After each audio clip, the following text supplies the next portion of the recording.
எல்லோர்க்கும் இங்கே முகமூடி வாழ்க்கை. கண்ணே உன் முகம் போல நிஜம் ஏது?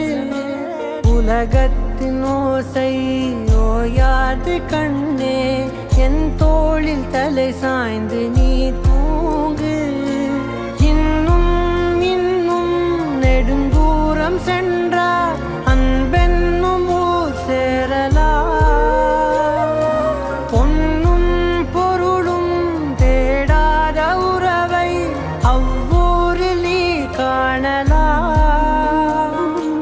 உன் பேரை சொன்னால் எல்லோர்க்கும் தன்னால் இதயத்தின் கதவொன்று அன்போடு திறக்கட்டும். அழகே அமுதே என் உயிரே.